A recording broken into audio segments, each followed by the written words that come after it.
Last মনে হয় আমি T20 ইন্টারন্যাশনাল খেলেছি ডিসেম্বরে। সো এর ভিতরে খুব একটা ইন্টারন্যাশনাল খেলা হয়নি। হ্যাঁ, আমি একটা খারাপ সময় পার করতেছিলাম যেখানে আমার ব্যাটে রান হচ্ছিল না, বাট তারপরে কিন্তু আমি অনেক চেষ্টা করেছি। বিপিএলে অনেকটা চেষ্টা করেছি, ডিপিএলও চেষ্টা করেছি। সো অ্যাজ এ প্লেয়ার আমি এটুকুই বলতে পারি, যে কোনো প্লেয়ারই সর্বোচ্চ তার চেষ্টাটাই করতে পারে। কিছু কিছু সময় থাকে এমন যে আপনি অনেক চেষ্টা করেও হয়তো বা সাকসেস রেজাল্ট পান না, বাট অপোজিট সাইড দেখতে গেলে কিন্তু এমনও হয় যে ক্রিকেটার একটা সিরিজ দুইটা সিরিজ খারাপ খেলে দেন আবার কাম ব্যাক করে। তো আমি ওই চেষ্টাটাই করব, আমি আবার আমার যে খেলার যে ধরন বা প্যাটার্ন, আমি যে ধরনের প্লেয়ার, সেটা যেন বাংলাদেশকে দিতে পারি। আমি পারফর্ম করলে ডেফিনেটলি বাংলাদেশ টিমও অনেক হেল্পফুল হবে এখানে। আরেকটা জিনিস কী বলি, ক্যাপ্টেনশিপ করা কঠিন। দেখেন, স্যার যেহেতু বলছে, হয়তোবা উনি অনেক কিছু ফাইন্ড আউট করে জিনিসটা বলেছে। আমি অত লং টাইম কখনো করিনি, সো পার্টিকুলার সিরিজে আমি করেছি, আমার জন্য খুব একটা বদার ফিল হয়নি। এখন যে পার্টিকুলারলি লং টাইম ধরে করছে, হয়তোবা তার জন্য এই জিনিসটা হতেও পারে। অ্যাট দ্য সেম টাইম দুইটা জিনিসই হয়, আপনি যখন ক্যাপ্টেন হবেন আপনার মাথায় অনেক দায়িত্ব থাকবে, রেসপন্সিবিলিটিও থাকবে। সো দুইটা নিয়েই তো আগাতে হবে। আপনি সবসময় বাহবা পাবেন তাহলেও হবে না, আপনাকে দুই জিনিসটাই ক্যারি করতে হবে। ক্যাপ্টেনশিপ বিষয়ে তো রোল মডেল এটা কেউই না। আপনি যে কথাটা বললেন সেটাই অ্যান্সার দিই। ধরেন, ক্যাপ্টেনশিপ ছাড়া তো আমি খারাপ খেলেছি।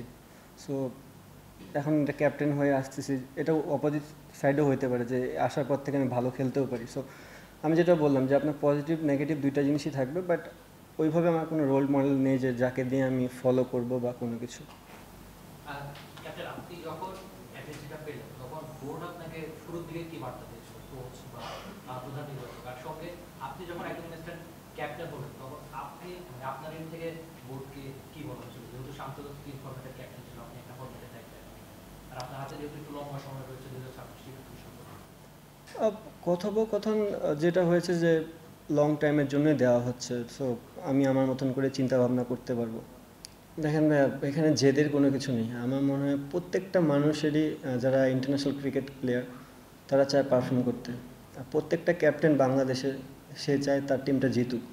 সো আমিও ব্যতিক্রম কোনো কিছু না, আমিও চাবো যেন আমার হাত ধরে যেন বড় কিছু হয়, বা আমি যেন যে কোনো সিরিজে যেয়ে জিততে পারি। সো টার্গেট একটাই। দেখেন, বাংলাদেশ টিম যদি আগায় যেতে হয়, সবচেয়ে বড় দায়িত্ব হচ্ছে প্লেয়ারদের। আমরা পারফরমেন্স করলেই টিম আগাবে। সো ফার্স্ট অফ অল আমাদের যারা বাংলাদেশে ফরে খেলে তাদের প্রতিটা রোল প্লে করতে হবে মাঠের মধ্যে। সো আমরা প্লেয়াররা যতটা বিসিবি সাথে আমি কমিউনিকেট করব, তার থেকে বেশি কমিউনিকেট করা দরকার আমার প্লেয়ারদের সাথে। তারা কী চাচ্ছে, তাদের কোন জায়গায় ডেভেলপ করা দরকার। সো আমার মনে হয় আমি যেহেতু এখন প্রথম আসলাম এই জায়গাটায়, স্টিল আমার কাছে একটা লম্বা সময় আছে। তো যত সময় যাবে আমি জিনিসটার ভিতর তত ইনভলভ হতে পারবো। দেখেন, চাপের কিছু নাই। আমি যেটা আগেও বললাম ভাইয়ারে, যে ক্যাপ্টেন ছিলাম না তখনও পারফর্ম খারাপ করছি। সো এখানে এমন না যে ক্যাপ্টেন হলে আবার খারাপ হবে, এটা প্লাস পয়েন্ট হতেও পারে। যেহেতু একটা নতুন সুযোগ আসছে, আমরা সবাই বিশ্বাস করি যে যার পজিটিভ ওয়েতে চিন্তা করে তার একদিন দুই দিন পর হলেও রেজাল্টটা আসে। তো আমি ওই জায়গায় আছি, চেষ্টা করব পজিটিভ ওয়েতে চিন্তা করার, যেন রেজাল্টটা আমার দিকে নিয়ে আসতে পারি। দেখেন ভাইয়া, সবারই পার্টিকুলার কিছু না কিছু গুণ আছে। সো আমি যেহেতু খেলেছি অনেক দিন ধরে, আমি চেষ্টা করব বড় ভাইদের যা যা গুণ ছিল ওটা আমার ভিতরে আছে, ওটা আমার ভিতরেই থাক। ওই জিনিসটা যদি আমি মাঠে অ্যাপ্লাই করতে পারি, of the field on the ফিল্ডে, তাহলে মনে হয় আমি প্লেয়ারদের কাছে আরও কাছে যেতে পারবো এবং প্লেয়ারদের কাছ থেকে পারফরমেন্সটা আদায় করতে পারবো।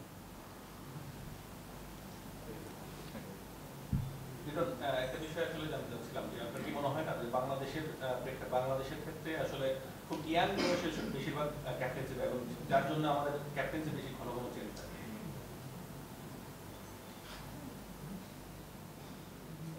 আচ্ছা, এখন তাহলে কারে ক্যাপ্টেন দেওয়া উচিত? না, এই মুহূর্তে আমি বলি না, আপনি তো এর আগেও পেয়েছিলেন, সাকিব আলী যে পেয়েছিল, আশরাফুল আলী যে পেয়েছিল, আমাদের প্রেক্ষাপটে কি আমাদের মানে ইয়াংদের কি বেশি প্রাধান্য দেওয়া হয় ক্যাপ্টেন্সি দেওয়া?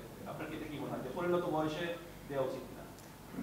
দেখেন, আগের অ্যান্সার আমি দিতে পারবো না, বাট আমার মনে হয় এখন যে টিম আছে, যদি আমি এখনকার টিম কাউন্ট করি, তা আমি মনে হয় most senior as a T20। তা ইয়াং তো আমি না।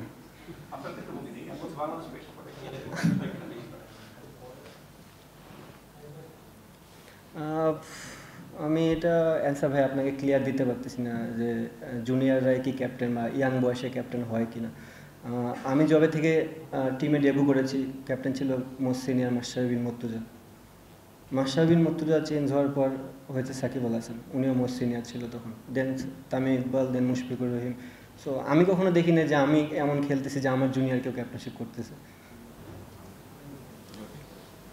ক্যাপ্টেন স্যার, আপনি যখন ক্যাপ্টেন মানে অধিনায়ক দেওয়া হয়, বিসিবি থেকে আপনার কোনো চাওয়া প্রত্যাশার কথা বলা হয়েছে কিনা? বিসিবি থেকে আপনাকে আপনার কাছ থেকে এগুলো চাই, যদি হয় সেগুলো না, এখন পর্যন্ত ভাইয়া আমি যেটা বললাম, যেহেতু খুবই শর্ট টাইমের ভিতর জিনিসটা হয়েছে, আমার মনে হয় যেহেতু লং পিরিয়ডে একটা টাইম আমি পাবো, আমি চেষ্টা করবো জিনিসগুলো আস্তে আস্তে আস্তে ডে বাই ডে গ্রহণ করার জন্য।